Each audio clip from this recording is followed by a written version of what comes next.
はい、本日はこそっと3段になりました池谷さんです。おめでとうございます。ございます。ということで視聴者の皆さんに三着とはい、ということで今回のテーマはこちらです。はい、2週目の型取り2教ですね。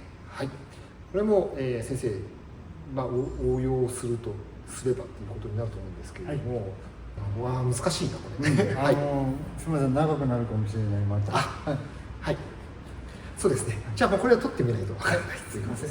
ということで長くなるそうです。頑張ります。じゃあ本編の方ご覧ください。どうぞ。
まず型を取る。取りに行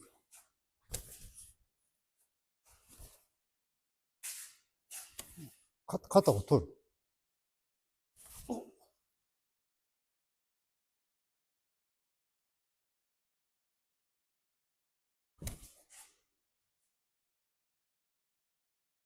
る。やめてくださいが普通の反応ですよね。入って型を取らなきゃいけない。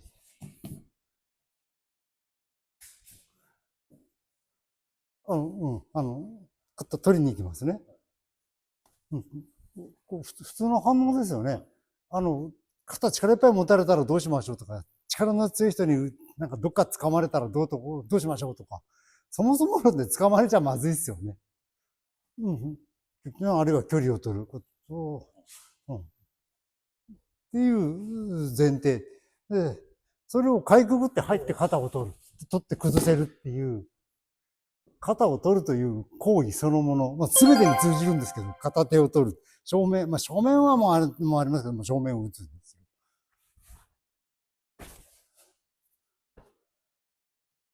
よ。肩取らなきゃ始まらない。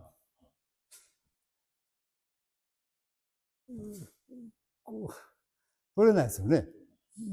だから、肩を取るという工夫をも始めないといけない。そうかといって、これじゃ私も肩取りの稽古できないから仕方がないから、じゃあ取らせますよっていうことですよね。はい。本当は取ってください。じゃあ取ってどうするんですか？そうですね。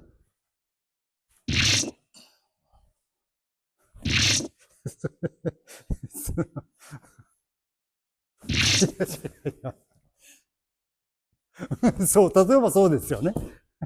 そのままのまっすぐ引きはないですよね。そう。それに対してと思っていくと崩れますよねっていう。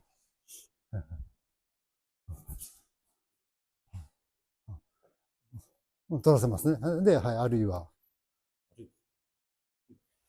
それでもいいですね。こうですよね。そう。もう本当はこう引くのはやっちゃいけないからやらないけど、引くのは、これはもうこうですもんね。うん、そうそう。こうなる、こうなりますよねって。そう、どうせ引くならこれが使えないように引かないといけないしですね。なんか、押すんだったら、こう。だから最近やらなくなってるけど、昔は取ってから、今でもされてるところはあると思うんですけど、まあ、押してきた場合、引き付けた場合とかで、やっぱ、稽古されてる方もいらっしゃいますけど、この圧に対してスーッと短くですね。で、さっきもちょっと見本の時に少し、私苦笑いしてたんですけど、今のもう一回いいですか。池谷さん、みんな膝蹴り自分からくらいに行ってるんですよ。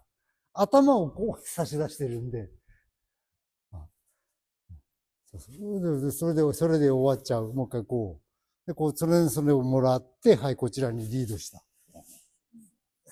避けてくださいね。それをリードした。で、これで崩しない。まあ、あるいはそういうことなしにして、まあ例えば何を勉強しようか。これ反対がわかりやすいか。まあ、取ったと。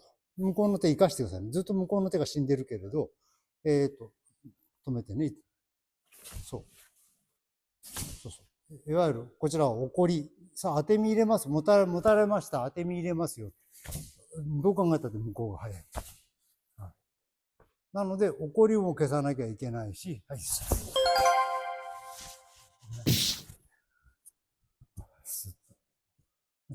これは攻められてるっちゃ攻められてるんですけども、でもこの方のおかげで、私の右半身が相手からせっかく消えてる。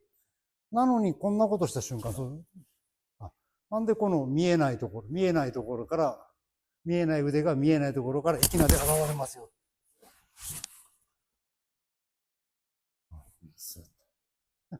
要するに体を畳みましょう。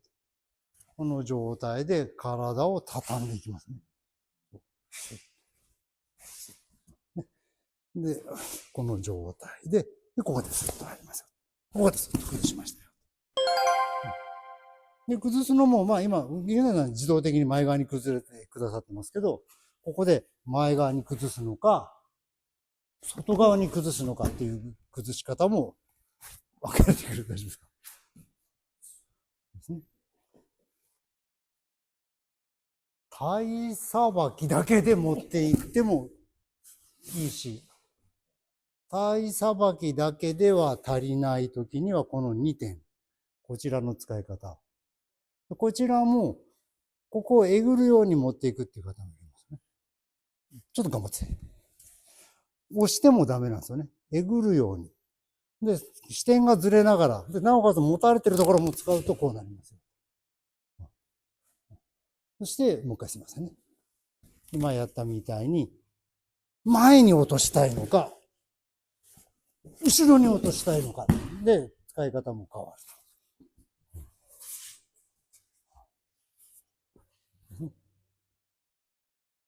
これ引いてる。これは引いてる。ではなくて、前を開いている状態。あるいは、昔はよく手刀で相手の中を切るように。で持っていってる状態。ですね。まあ、崩しだけでもそんなのありますか？あるいは、今取られたところからでしたけど、もう一回。ここで、そう。持ってい